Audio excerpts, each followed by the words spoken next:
Welcome to another episode of Systematic Geekology. This is a space where we seek to create and cultivate healthy conversations between those things we geek out on and the philosophical and theological questions that often arise out of our fandoms. Like, what does it mean to be human? What makes a hero? What makes a villain? How do the stories and narratives we geek out on shape how we live in the world? We are your priest to the geeks. We aren't all ordained, but we see ourselves as mediators at the intersection of geek culture and going deeper in our faith. We don't always have to agree, but we do respect each other, and we see everyone as a beloved child of God. Everyone geeks out on something, so come geek out with us and enjoy the show.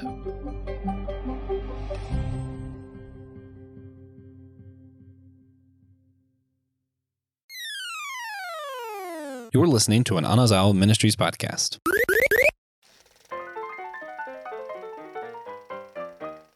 How absent-minded can a professor be before he's just incompetent as a man? Welcome, everyone, to the next episode of Systematic Geekology. We are the Priests of the Geeks, continuing on through our drive-through series, as we're discussing some rotten films, those films that either on the audience side or critic side, or maybe both, are less than 30% rated. Today, we're going to be discussing Flubber, the remake of The Absent-Minded Professor and The Son of Flubber from the 60s. By the way, fun fact, the first Disney film to ever get a sequel ever, as I understand it. But it's not just me, Christian Ashley. Today, I am joined, of course, by the man who actually invented Flubber, the man who didn't get quite the financial compensation he should have for this movie, TJ Blackwell. How's it going, TJ? It's going great. Really good. Oh, yeah. Mm-hmm. Oh, yeah. Glad to hear that. Let's see. You were, what is this, 96, 97 when this film releases? Thereabout? Yeah, I was -2. So, -2 years old TJ and 6, 7-year-old Christian are leaving a drive-in right now. Like, how you feeling? What's your first reaction to this film? Honestly, I think it had been so long since I saw Flubber that I pretty much got to watch it for the first time again. All right. Like, because I think I've seen it before growing up once or twice. Yeah.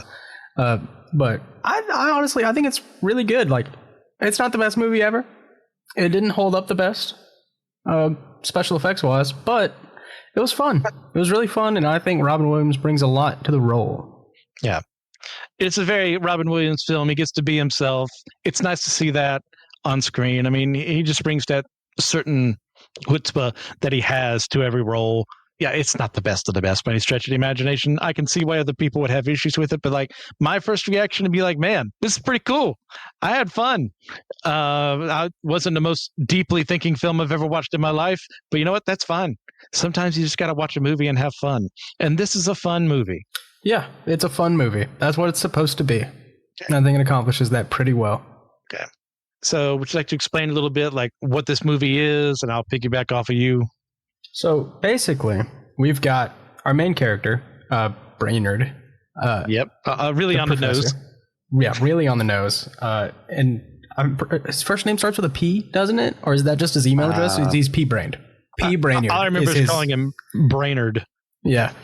I'm sure he has an actual name. Because it's Philip. Philip. Yeah, he's P-Brainerd. Just get that out of the way. That's pretty funny. But it's Robin Williams, and he is this brilliant genius scientist working at this college that is being shut down. And his goal is to invent something that will make the college so much money that they don't have to shut down. Over the course of the movie, we find out that they're only going to shut down because they can't pay back a loan that they took out from a businessman who was trying to pay his son's way through school. So that's our main antagonist.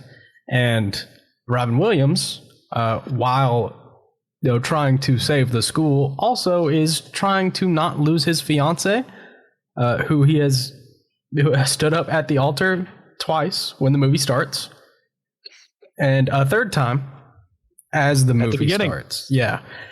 So that's kind of his personal conflict, and the night of the wedding, he invents Flubber, which is flying rubber. And I actually did not know this was a remake of Absent-Minded Professor. I've never seen The Absent-Minded Professor. Did not know it existed. Didn't know the son of Flubber existed. That was a little bit before my time. And so was this. Absent-Minded Professor's pretty good. Son of Flubber, they heighten up. They Flanderize some people, let's say. Shocking. So Disney sequels have just always been that way.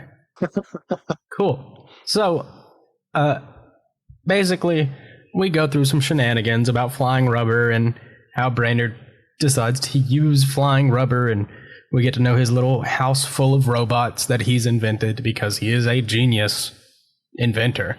At the time this came out, there's no reason for him not to be the richest man alive. Right? He says he made a sapient AI.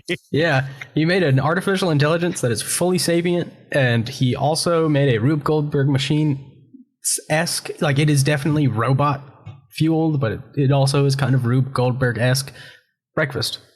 Just does it automatically. Yep. Makes his breakfast. No issues, except Weber, his other named robot in the movie, puts the plate at the wrong spot. That's it. And I'd say that's a pretty substantial success. 99% efficiency. Yeah. So we get to that. He falls out with Sarah, his fiance, and then his nemesis, the other, less smart but more profit-minded scientist. But it's Wilson, and he also has eyes for Philip Brainerd's fiance because nothing he does is original. They have a long history of him stealing ideas from Brainerd and profiting off of them. So shenanigans ensue. Suffice to say, he uses Flubber to power a flying car. Flubber is basically the perfect substance. It is infinite energy. Cool stuff.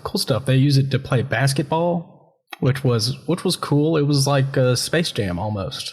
It felt almost like Space Jam to me, because a good chunk of the movie, like 35 minutes of this hour and 15-minute movie, is about a basketball game. So I do understand some of the criticisms that befall the film, because it can feel a little waylaid at times. And Flubber is not in it that much for a movie called Flubber. No. And it's there in the original film too, but it's not the main focus either. Yeah. It's more like it starts to plot, kind of like this does in many respects. Yeah. So that took me by surprise, because what I remembered of the movie was mostly Flubber.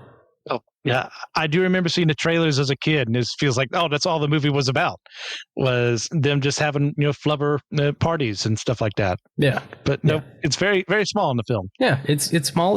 He'll have his moments. There's a big music number for Flubber. His introductory scene is all about Flubber, and he is the driving point. But the movie's really not about Flubber. It's about Brainerd, the absent-minded professor, apparently. And they go, of course, good things happen. Yeah. Oh, yeah. Shenanigans there with the businessman who wants to take over everything, and Flubber and shenanigans happen. They're able to finally topple him and save the college and get married together, even though he doesn't show up in person. It's on a view screen, and we'll talk about that later on. So happy ending? ? Yeah, it's happy. It's a happy ending. So, they fly off into the sunset on their way to Hawaii in his flying car with their robot and quasi-plasmoid child. So, TJ, how were you introduced to this film? Given that you were about -2-ish when it was made. It was definitely just one of those, you're at daycare, here's a Disney movie. Yeah. Fair. It's existed longer than I have. Simple. Yeah. I saw it at some point because someone wanted to watch it. All right. I'm fairly certain I saw this in theaters, and if not, it was on VHS, because Disney was huge in the days. As soon as it was done in the theater, VHS, unless they were throwing it up in the vault, you were gonna have it as soon as possible. So we definitely rewatched it a lot of times at home. I couldn't tell you how many times. And I'm not thinking about even there is some higher stuff in here. I'm not thinking about that. But it was fun. It is what it is. Kids, of course, are going to love Flubber because it's gooey and bouncy and animated. So, yeah, the CGI hasn't aged extremely well. But, for its time, it's fine. Yeah, I think especially, it's 97. There aren't a lot of super impressive computer-generated images before 97. Unfortunately, the ones that are really, really good, and this does not hold up as well as, Jurassic Park. Yes. Obviously. So I do think it really did age pretty well. There are some clunky moments where, it's clear that they're acting around nothing, which is, not a skill that actors were taken to yet at the time. Yes. Robin Williams does his best, but you can still tell, like, it's kind of like he was just told make some funny motions and we'll put the flubber in around you. And that happens a couple of times. The only effect that I think really doesn't hold up at all is the second half in the basketball game. When they put Flubber, like when they switch the ball to a CGI basketball, it looks awful. It really looks terrible. Especially when it's like continuously dribbling. Yeah. It's like, oh man. Yeah, it looks horrendous. Everything else I do think holds up pretty well. Okay. Especially like, Weibo. Yes, Weibo, the effects they do for her, the little mobile robot that he has, extremely well done. Yeah, like super well. Yeah, especially since Weibo is not motionless. Weibo's going around almost as if she's propelling herself in the air around. So whatever string work or effects they did for that, pretty good. Yeah, really good. So like this on Rotten Tomatoes right now is currently standing at a 24% on critics and I think 33% audience. So like, well, why do you think it is the way it is? Why do you think it's so low?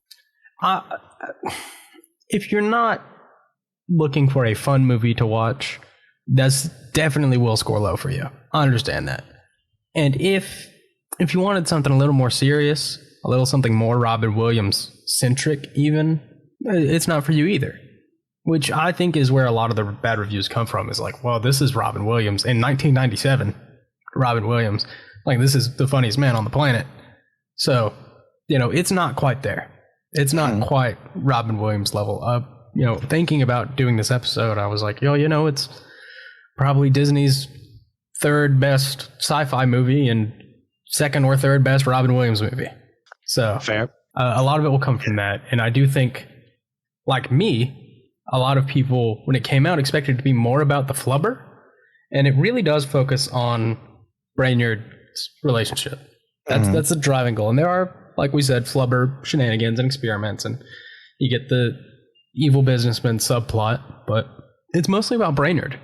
So that's probably something that didn't really sit well. There are some pacing issues. Especially, like, I almost skipped the flubber dance sequence, if I'm being honest. Because it just comes at a really awkward time. It's kind of the definition of a big-lipped alligator moment, the blam moment, as it's become the be known on TV tropes. It shows up out of nowhere. It doesn't really bring a lot of substance to the film, but it looks cool. Yeah, it's just there for show. And like, we had already experienced like this side of Flubber. There's just like a 3 or 4 minute dance sequence with Flubber, like big band dance sequence, and it's like, it's funny, it's fun to watch, but like not necessary. Yeah. So I could understand why it would get lower reviews than I think it deserves, but I absolutely do not understand how it got a 24%. Yeah.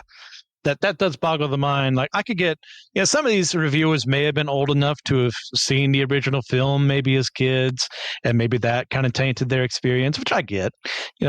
Generationally, just things change, and someone wants to focus on a different aspect, and sometimes they do it well, sometimes they don't.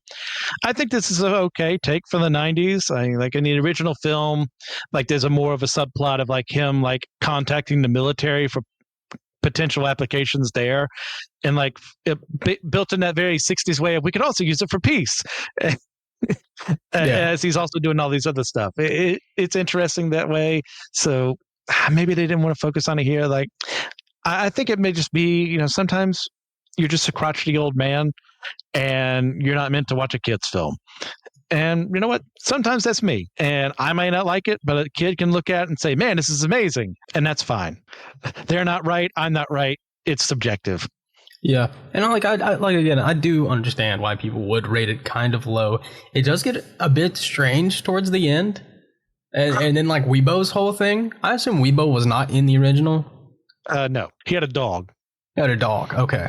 He had a dog, not a robot that was in love with him. So no. We haven't mentioned it yet, but if you don't remember Flubber, you probably forgot. His robot assistant, Weibo, is madly in love with him. He is the reason that he missed. And I think it's implied that she's also the reason he missed the first 2 weddings. More likely. But she's directly the reason that Brainerd misses his 3rd chance to marry Sarah. And you know what? Kudos to her for keep on trying. Like, she really understands her partner. She's like, he misses a wedding, and she's like, oh, that's just Philip, you know? And then he does it again. And he's like, oh, well, that one's really on me for trying again. And then the 3rd time, trying a 3rd time. But Weebo, madly in love with Professor Brainerd. And that, I thought they were just kind of going to drop it as, you know, she's the reason he missed the wedding. They didn't.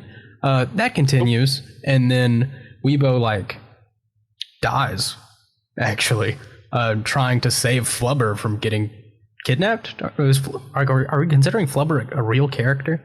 Or just a plasmoid? It seems sapient. It's semi-sapient, quasi-plasmoid. But Weebo dies trying to save Flubber from being taken, and it's like this big dramatic thing after she had reconciled her feelings and gotten over the fact that she can't marry Brainerd, and she wants him to be happy, so she wants to get him married to Sarah, and she goes like on her redemption mission and like goes to Sarah's house. And I really didn't understand it because like Sarah absolutely knew just everything that Brainerd said, but Weebo just recorded him saying how much he loved Sarah and showed that to her, and Sarah's like, oh, you know what, I'll give him another chance. Which, sure, okay, whatever, Sarah. Feels a little light, but okay. So that was weird. And then at the end of the movie, she reveals, you know, she like, well, in the middle of the movie, she makes like a human version of herself to like try and convince Brainerd that they could be together because look, this is what I would look like as a person. Strange. A bit odd.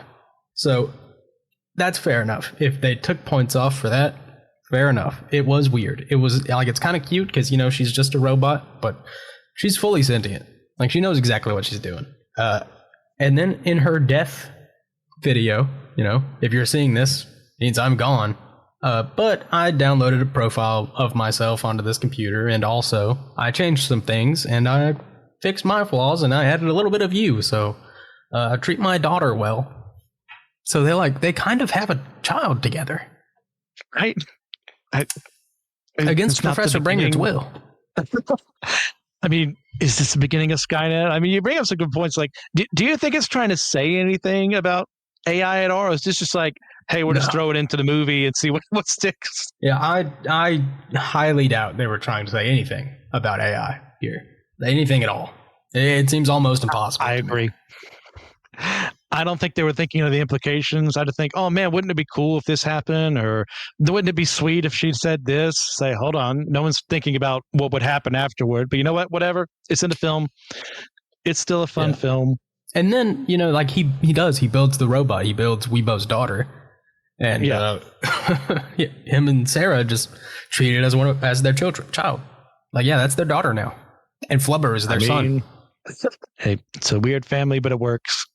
So, like, other than that, the positive things we can get out of this film real quick. Yeah, I do think it's really funny. I think even if you want to say this is Robin Williams' worst movie, which could be, it's still pretty funny.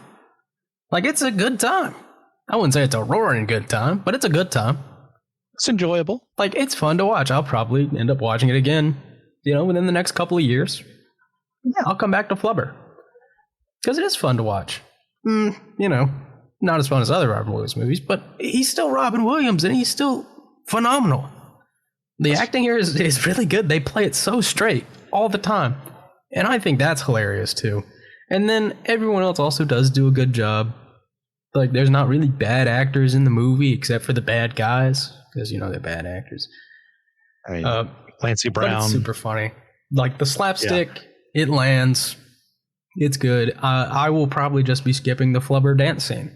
See, I can't abide that. I know why, but like it just there's some nostalgia there. It's like, oh man, this is what the film's about, right?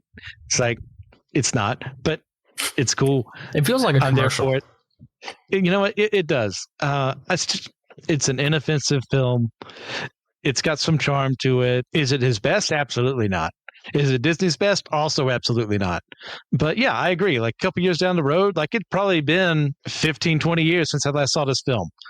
I'd watch it again later down the road. Yeah. I'd show this to my kids if I ever have them. Oh, yeah, absolutely. Because it's like it really is there. It's good enough to watch. It's funny enough for me to say I don't think it deserves a 24% or a 30. What was the other one? 33? 33. Yeah, that's crazy. At least a 50. Like, this is not a bad movie, period. I guess they just weren't ready for it. It was just, before their time. Like, moving on from there, part of the film, as you mentioned, is that there is a basketball game. This also occurs in The Absent-Minded Professor with different effects, given that they're 37 years removed, where he implants a bit of the flubber onto the soles of their shoes during the basketball game. And they start bouncing around over their opponents, catching balls they shouldn't be able to, dunking balls they shouldn't be able to. Like, is it cheating to use flubber in a basketball game? There ain't no rule. It's said in both films. It ain't no rule. Absolutely, it is cheating, and I know it would get passed as cheating these days. Not just because these days the concept of something like that is a lot more likely. For example, oh my gosh, what is it? Nike makes running shoes, and I cannot remember the name of the shoe. But in most official marathons and track events, you can't wear them because they are so beneficial to running that it's literally unfair. And really? It's just a shoe. I'll look it up. I'll try to remember what shoe it is. Okay. But that's a thing that exists. And, most basketball shoes are made the same way. Generally, there are little differences for play styles, but this is for sure performance enhancing something. They also something because it would not get passed at all. There is they keep it pretty regulation these days. It's happened before. People run through their shoe, like their shoes split open on the court. Their shoes get replaced. They can't play with a split shoe because it's not safe. Oh yeah, actual physics involved. Like some people are breaking their legs as this goes on. Oh my goodness! All of them. Person actually goes through a basket. Yeah, that's possible though. It's not illegal. If you're very, very tiny, sure you can do it. But our feet aren't meant to take the shock absorption from all this. The shoes aren't designed for that. My knees would shoot right off. Yeah, it would definitely be if they found a way to do it, and you wouldn't take all the effects of it. Yeah, absolutely. They'd ban it, or they'd find a way to make it where both teams could have it. Yeah, it's out of the question. This is definitely cheating. Even if there ain't no rule that says a dog can play basketball, or you put flubber on your feet. Yeah, no way. Yeah, Nike Vaporflies. Prototype Vaporflies that were so advanced they just get banned outright. They have carbon fiber plates in the midsole, and it's crazy. It's crazy. But yeah. We're going to ignore the scientific inconsistencies for the sake of it being a funny science fiction movie. But yeah, when he's testing how well it would work on a basketball court, he puts flubber on his own shoes and jumps and touches the scoreboard. Yes. He touches the Jumbotron and he lands and he's fine. Which you could say is because of the flubber, but the flubber's not on your knees, No. My knees would shoot out of my legs. Probably kill somebody. All right. Last question. Would you take Dr. Brainerd back to Mary after all he's done? Say I think her name is Sarah. After not one, not two, 3 times at the altar. Yeah, there's absent-mindedness, and I'm a very absent-minded person, but I'm not missing the first wedding day. So what do you think? Would you take him back? Yeah, I think so. Because in this situation, I love him enough to take him back the second time. So really, it's just trying to get it down until he's there. I suppose using the world of the film and that the 2 times this happened before, and she came back a third. Yeah, is it really a big deal to give him a fourth try? I mean, at this point, I guess for her, no. For me, that ain't happening. Clearly, I'm not a priority in your life. You can't even show up. And it's not even my day. It's more the bride's day anyways. And if she didn't show up, it's okay, well, clearly you don't like me. So I'm not going to deal with that. I mean, that's fair. I cannot disparage you for that. But I mean, he made flying cars, which I know I said the thing about scientific inconsistencies, whatever. I think it's hilarious that the way he made a flying car is with a nuclear fission engine. Yes. That's hilarious because it's really not the flubber doing the work. It's only working because he's using flubber, but all he really did was make a nuclear fission engine. This man should be a multi-billionaire with a company. With all that he's done. Yeah. I'm pretty good. I'm pretty good at letting movies do what they want to do for fun. But that blew my mind. I was like, huh? All right. So out of 10, TJ, what are you feeling? What would you rank this film out of 10? I think what it deserves is a 6.5. Okay. Yeah. I'm pretty comfortably there at 6.5. I was going to throw 7.5. It's not the most amazing thing in the world, but it's fun. It's engaging. You're going to enjoy what you're doing. It's not going to be like, I have to rewatch this film immediately to get everything that happened in it, but it's fine. It's 6.5, 7.5, whatever you say. Or 6. What would you say, 6? 6.5. Oh, we can meet it. Honestly, 6.5, I'll go okay. 7. Okay. I'm okay with the 7. That's fine. I think this is a fine, 7 film overall. It's it's not middling. It's just, there's enough there to make you come back later on. Mm-hmm. Yep. It's worth watching. And I feel like the threshold for me for is it worth watching is probably 5. So fair enough. All right. So TJ, I'm sure you've had to answer this question many times already since you've been called into Audible multiple times over, including this episode. But what treat or snack will we not think of for a drive-in theater that might actually be perfect? So perfect is a strong word, right?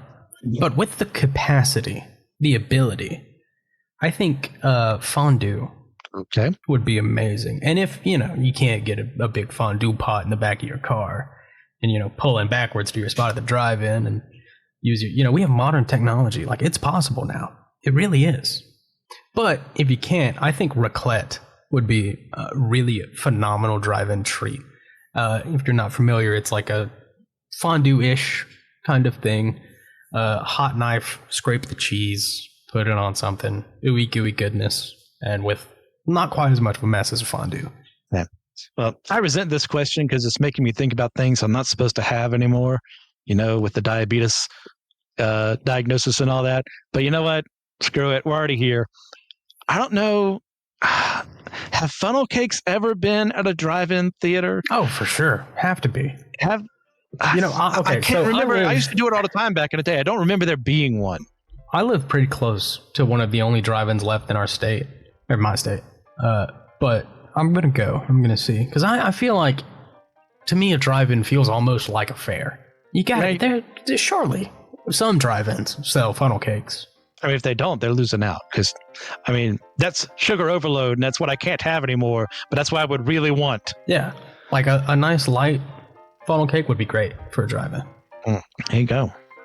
All right. Well, thank you for joining me today, TJ. Thank you all for listening as we continue on through this series, having a lot of fun with it.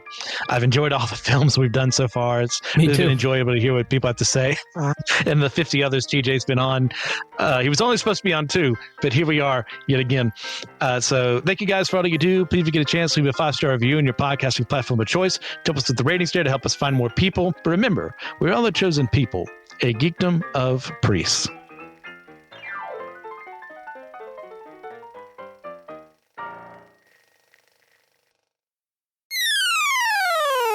Hey, podcast fam. Want to stay even more connected with the show? We've got you covered. Check us out on Instagram and Blue Sky, where we're posting exclusive content and bonus videos and fun updates that you won't get anywhere else. From sneak previews of upcoming episodes to bonus content, our social accounts are the best way to keep the conversation going. Plus, it's a great spot for you to interact with other listeners and share your thoughts. We love hearing from you. When you follow us, it helps us grow and continue bringing you the content that you love. Whether it's a funny poll, a quick clip from today's episodes, or just random thoughts, you'll feel more plugged into everything we're doing. So go ahead and hit that follow button on Instagram and Blue Sky. It's one more way to be a part of the show and keep the good vibes flowing. Thanks for being a part of the family, and we can't wait to see you there. Hello there, listener. Thanks for listening. This is Evan Garcia. I hope you enjoyed this episode. We just wanted to come in and remind you that this episode is part of a bigger network of podcasts called the Anazao Podcast Network. We have great shows like the Whole Church Podcast, Kung Fu Pizza Party, and the Homily with Pastor Chill Will. Chill Will, the podcast has sermons from our host, Pastor Will. Great sermons every time. The Kung Fu Pizza Party is Brandon Knight showing his expertise and his passion for everything Kung Fu films. And he dispenses a bunch of wisdom. Great show. And the Whole Church Podcast, where Josh and TJ interview people from different denominations and church traditions to pursue greater church unity. It's a great podcast to see what other denominations are included. And we just want to say thank you so much for listening. See you next time.